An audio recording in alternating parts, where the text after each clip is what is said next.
Sejam bem-vindos a mais uma livecast do canal Fé e Conhecimento. Eu sou a Camila e hoje nós vamos falar sobre o equilíbrio no âmbito espiritual. Conversamos aqui em outros momentos sobre o equilíbrio emocional e hoje nós vamos falar um pouco sobre essa questão do equilíbrio no âmbito espiritual. Essa live faz parte de uma série de lives com a temática Conhecendo a Nossa Fé. Tá? Então, nessa série de lives, nós falamos já sobre diversos assuntos, como hermenêutica, teologia bíblica, apologética. E essa live também faz parte aí desse conjunto, né? Então, a gente vai acabar abordando aí o desafio, né, de equilibrar o estudo teológico, né, o estudo sistemático da Bíblia com o fervor espiritual, né? Quem é cristão ou frequenta a igreja já há muitos anos, há muito tempo, já deve ter visto muitos exageros na igreja, né?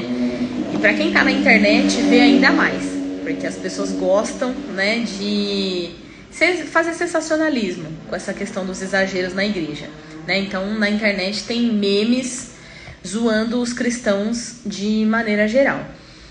E esses memes, eles acontecem zoando tanto os cristãos pentecostais, zoando aí essa questão das manifestações exageradas, mas acontecem também em relação aos cristãos reformados, né? Dizendo que eles são frios e são sem unção. Mas com isso, com toda essa zoeira, com toda essa repercussão, né, de memes na internet e tudo mais, os cristãos pentecostais ficaram conhecidos, né, ou têm fama, dependendo do lugar, de terem muito fervor e pouco conhecimento bíblico, né? E do outro lado, os reformados são conhecidos ou têm fama, né, de terem muito conhecimento, de ser extremamente conhecedores da palavra, da teologia, mas frios, né? Dito isso, assim, eu quero deixar registrado aqui um parênteses, né, de que eu não estou generalizando, né? Existem cristãos pentecostais com pouco conhecimento bíblico? Com certeza, vários. Mas existem bons cristãos pentecostais com boa teologia, produzindo boa teologia aqui no nosso país. Então não é porque é pentecostal que não sabe teologia. E da mesma forma os outros, né, os cristãos reformados, não é porque eles têm muito conhecimento que eles são frios. Existem cristãos frios? Com certeza, né? Mas existem muitos pastores, muitos pregadores reformados que assim, é visível o brilho do Espírito Santo, o fervor desses pastores. Inclusive, tem pastor reformado que já foi pregar na Assembleia. Tem um pastor reformado, inclusive, que muitos assembleianos adoram e escutam pregações dele. Então, por isso que eu quis trazer esse assunto hoje, para a gente conversar um pouco sobre o equilíbrio. Que o problema não é ser pentecostal ou ser reformado, e isso não é nem o que eu quero discutir. Mas é a tendência do ser humano na questão, no quesito falta de equilíbrio em várias áreas, e hoje o que eu quero falar, que é o equilíbrio espiritual.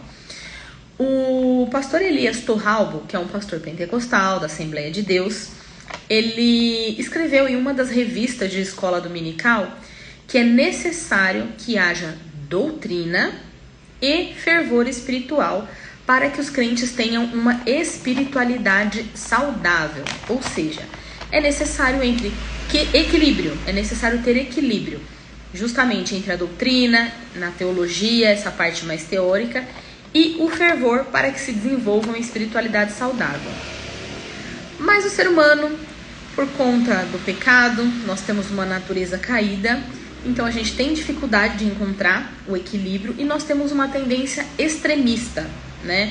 Uma tendência a criar sociedades polarizadas. A gente viu essa questão da polarização nas eleições, onde era 8 ou 80, não tinha meio termo, né? E você tem que escolher um lado. E nós temos essa tendência. E o objetivo dessa live é justamente trazer uma reflexão para que a gente possa pensar em qual dos dois extremos a gente se encontra nesse momento, ou pelo menos qual desses extremos nós temos a tendência. Nós temos aí a tendência a seguir, porque todos nós temos tendências. Então, é importante a gente pensar aí para qual lado a gente tende a caminhar. Falando de equilíbrio, na Bíblia tem um exemplo de uma igreja que pode ter passado por esse desequilíbrio.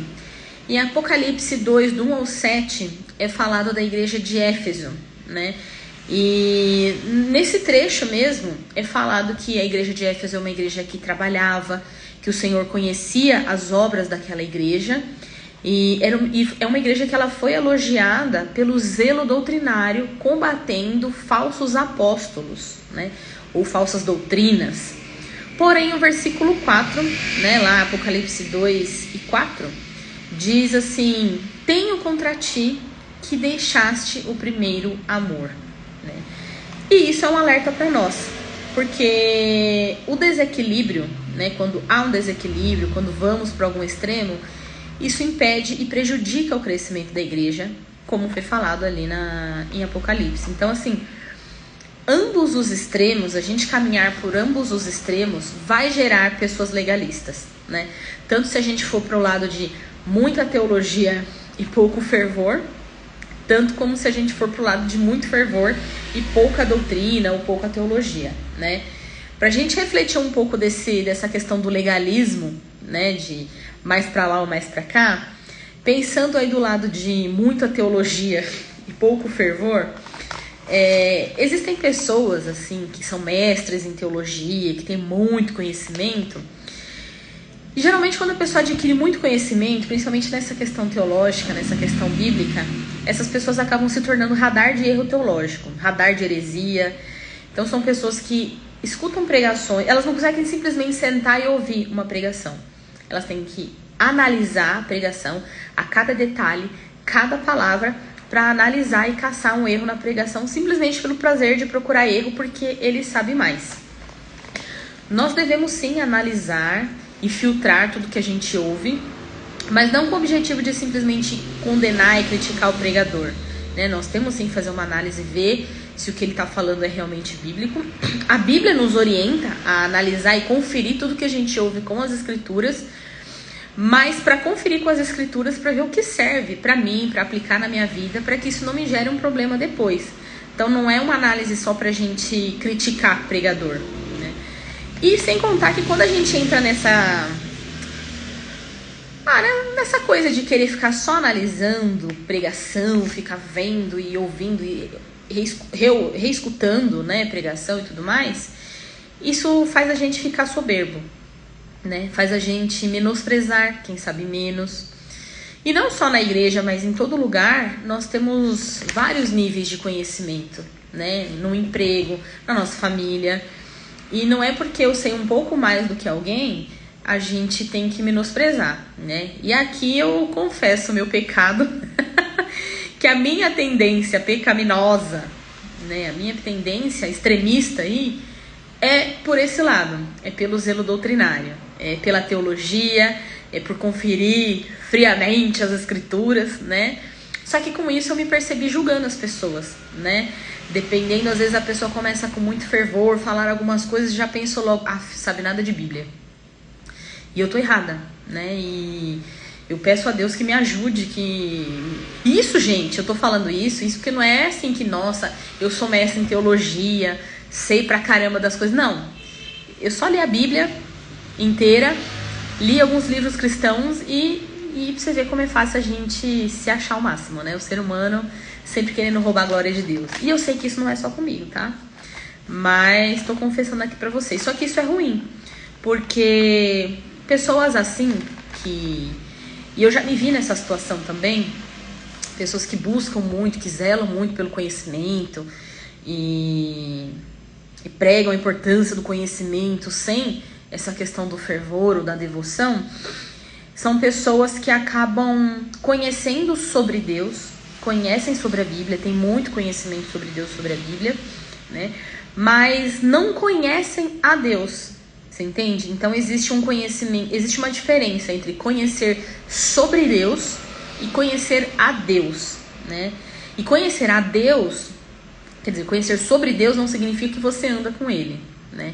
Conhecer a Deus envolve o conhecimento, né? Mas envolve também a devoção, a questão do relacionamento, né? De nos relacionarmos, gerarmos uma intimidade com Deus. Então são coisas diferentes, né?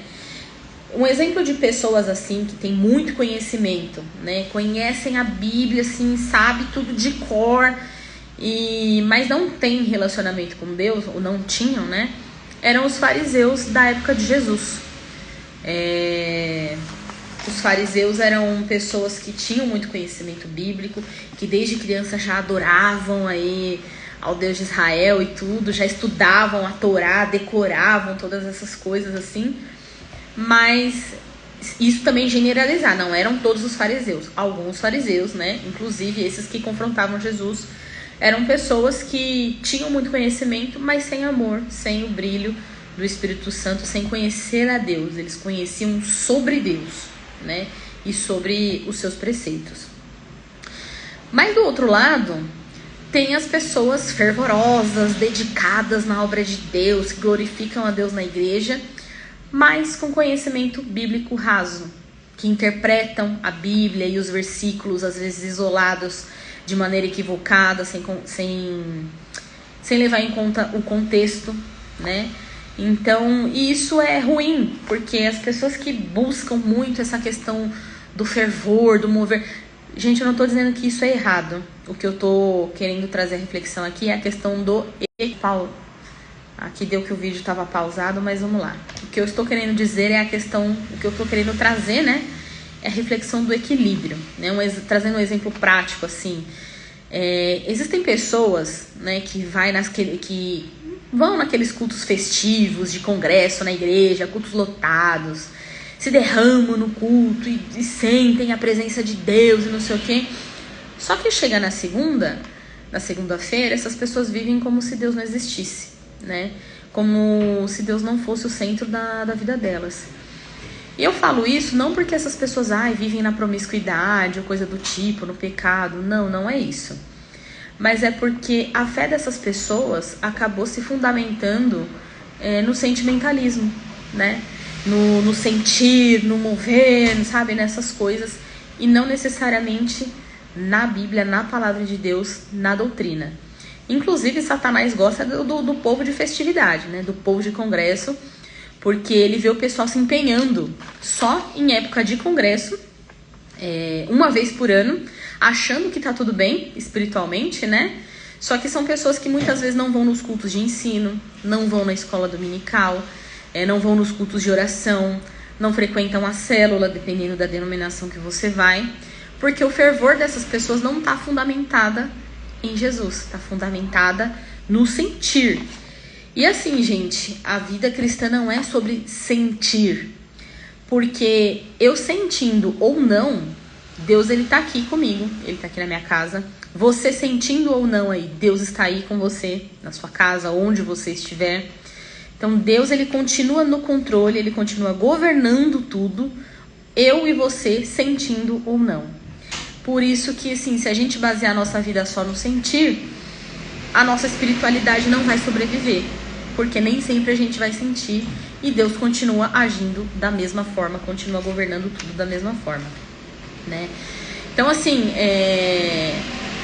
o conhecimento, ele é importante até para as questões relacionadas à adoração, porque adianta você frequentar a igreja, ser um frequentador de igreja, não vou nem dizer um membro do corpo de Cristo, mas se você não sabe me definir, não sabe o que é um culto, qual é o objetivo do culto, por que nós temos que ir para a igreja, né? O que é o louvor. Existem muitas pessoas dentro da nossa igreja que não sabem o que é isso. E quando eu falo isso, não é para condenar essas pessoas, menosprezar, mas é que a gente acorde para que nós possamos... Nossa, podamos não, né?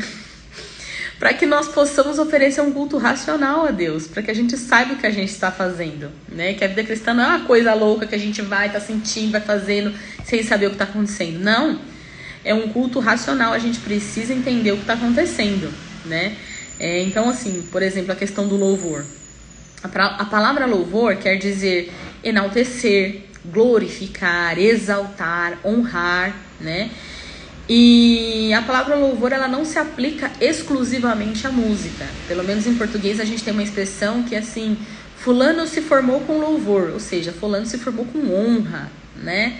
Então o louvor ele não é exclusivo da música. E o louvor bíblico é a exaltação que o homem deve fazer exclusivamente a Deus. Não só na música, mas na nossa vida como um todo. Nós devemos louvar e adorar a Deus com todos os aspectos da nossa vida. Não só quando a gente canta na igreja, toca um instrumento, coisa do tipo, né? É com toda a nossa vida. E aí eu pergunto, porque existem pessoas que, justamente por não ter essa consciência, acabam cantando na igreja hinos, né, ou supostamente, entre aspas, né, hinos assim, que não exaltam, que não enaltecem, que não honram a Deus de maneira nenhuma, né? Hinos com letras vazias, com letras relacionadas ao homem, aos aspectos da vida, e em nenhum momento exaltam a Deus, né, honram ao Senhor, e as pessoas estão lá cantando e sentindo. E aí eu pergunto, né, sentindo o quê? O que a gente pode sentir cantando uma música que em nenhum momento exalta a Deus? Então esse é um ponto importante que a gente precisa pensar a respeito, que a gente precisa ter mais consciência, né, a respeito do nosso conhecimento em relação à palavra de Deus, e de conhecer não só... E aí por isso que a gente precisa andar junto, né? Eu falei, não adianta conhecer sobre Deus sem conhecer a Deus. E de novo, como é que você vai conhecer a Deus se você não sabe nada sobre Deus? Por isso que são duas coisas que precisam andar juntas, né?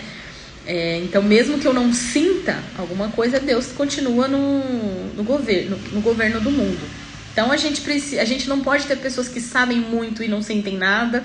Também a gente não pode sentir muito e não saber nada, né? Então, assim, fujam, gente, de bordões do tipo, nossa, fulano vai pro culto e não dá um glória. Teologia esfria o crente. Teologia é joelho no chão. Teologia é joelho no chão, mas é também conhecimento, estudo bíblico e teológico, né? Fujam de pessoas também que debocham, mesmo que haja exageros em algumas denominações. Fuja de pessoas que debocham da igreja, das pessoas, que falam pejorativamente dessa questão do reteté, de rodar no manto, essas coisas, porque isso também é falta de amor e também não edifica em nada, né?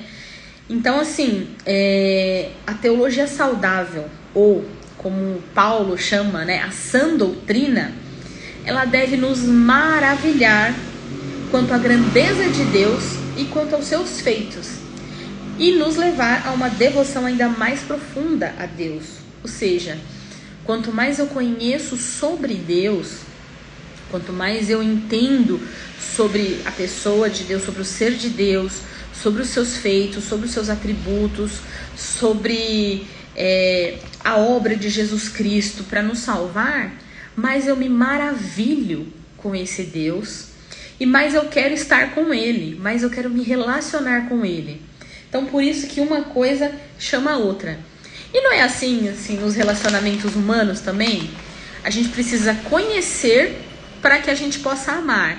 Todo mundo já conheceu, já viveu uma situação na qual conheceu uma pessoa e de início, sei lá, não gostou muito, não foi muito com a cara da pessoa, mas conforme você começou a conhecer a pessoa, começou a conviver e se relacionar com essa pessoa, você começou a gostar da pessoa, viu que não era tão ruim assim. E com Deus é a mesma coisa, né? Então nós precisamos conhecer sobre Deus, né? E conviver com Ele, para que possamos nos deleitar nele, nos maravilhar em Deus. Então uma igreja que busca, que valoriza e que trabalha pelo equilíbrio entre doutrina, entre o saber teológico, entre o estudo sistemático aí das Escrituras e o fervor espiritual, a unção de Deus, essa igreja se protege de uma falsa religiosidade. Como eu falei antes, indo para um extremo ou para o outro, você só vai viver religiosidade, né? Só vai viver fanatismo, né? Então nós precisamos de ambos, né? Tanto do fervor como da doutrina ou da teologia. E tem uma instituição que chama Escola do Discípulo. É uma escola... escola online, talvez. Eles têm um canal, é uma instituição da Igreja Batista no Mato Grosso do Sul, de Campo Grande, se eu não me engano. E eles criaram um canal no YouTube onde eles pregam a Bíblia. fazem exposição da Bíblia, pregam sobre assuntos relacionados à vida cristã. E inclusive sigam eles, acompanhem o canal deles, que é muito bom também. E lá eles têm um lema, e o lema da Escola do Discípulo é que o objetivo deles é buscar uma igreja intelectualmente robusta e espiritualmente vibrante. Então, de novo, é uma instituição que acredita e que entende, que vê a importância e a necessidade de nós termos aí tanto o fervor como a teologia. Então, assim, gente, defender a fé não implica apenas em apresentar conceitos doutrinários melhor articulados do que outras pessoas, mas também mostrar esses conceitos na nossa vida cotidiana, na nossa vida prática. Então, o objetivo não é que nós não nos tornemos cristãos que têm a capacidade cognitiva, intelectual, de falar sobre o amor por horas, sem jamais ter experimentado isso na nossa vida comum. Então não basta ter o conhecimento e informação sobre Deus, é preciso estar ao pé da cruz e desenvolver relacionamento e intimidade com Deus. Então esse é o nosso desafio aí diário, assumir também a nossa responsabilidade no nosso crescimento espiritual. Então existe a necessidade de Deus, do Espírito Santo agir na nossa vida, mas nós também temos uma responsabilidade no nosso crescimento espiritual. E caminhando para a reta final aqui, eu quero comentar que assim, no final do Sermão do Monte, em Mateus, no capítulo 7, ali, versículos 24 a 27, Jesus comenta dos perigos de construir a casa na areia, Fala da casa na areia e a casa na rocha. E nesse trecho, ele chama a atenção dos ouvintes, ele estava fazendo um sermão, várias pessoas estavam ouvindo, e ele chama a atenção dos ouvintes não apenas para tirar essas pessoas da passividade, mas também para chamá-los para a responsabilidade de tomar uma decisão, sobre ouvir o que Jesus está falando, mas principalmente praticar. Então tem algumas coisas na vida espiritual que cabem a nós, não somente a gente ficar esperando que Deus haja na nossa vida, cabe a nós tomar uma iniciativa. Então a questão não é apenas o que os ouvintes sabem, também é importante a gente buscar o conhecimento, mas também o que a gente vai fazer com o conhecimento. Porque tudo que a gente estuda, isso gera alguma coisa. E o que o meu estudo teológico também tem gerado? Tem gerado arrogância, soberba? Ou tem gerado amor ao próximo? Tem gerado serviço na minha igreja? Então tudo isso a gente precisa pensar. Então o ponto central desse trecho, desse comentário, é chamar cada cristão à responsabilidade de decidir e de viver uma espiritualidade que tenha Cristo como a rocha, que tenha Cristo como fundamento. Então, quando a gente vive uma espiritualidade saudável, não há necessidade de escolher entre teoria e prática, entre teologia ou fervor, porque tendo Cristo como fundamento, nós entendemos que ambas as coisas são necessárias e caminham juntas. Eu diria até que elas têm uma relação simbiótica. Simbiótico é quando são duas coisas diferentes, tem uma relação simbiótica, mas que a gente não consegue ver nem o começo nem o fim das coisas, e essas coisas não andam separadas. Elas são coisas separadas, mas que só funcionam se andam juntas. E é isso que acontece com o fervor e com a questão do fervor, de buscar o fervor espiritual e também do conhecimento bíblico doutrinário. Certo? Então, gente, é isso que eu tinha para comentar com vocês. Eu espero que tenha ajudado vocês a refletir e pensar em qual dos dois extremos vocês se encontram e buscar cada vez mais o equilíbrio espiritual, buscar cada vez mais a graça de Deus.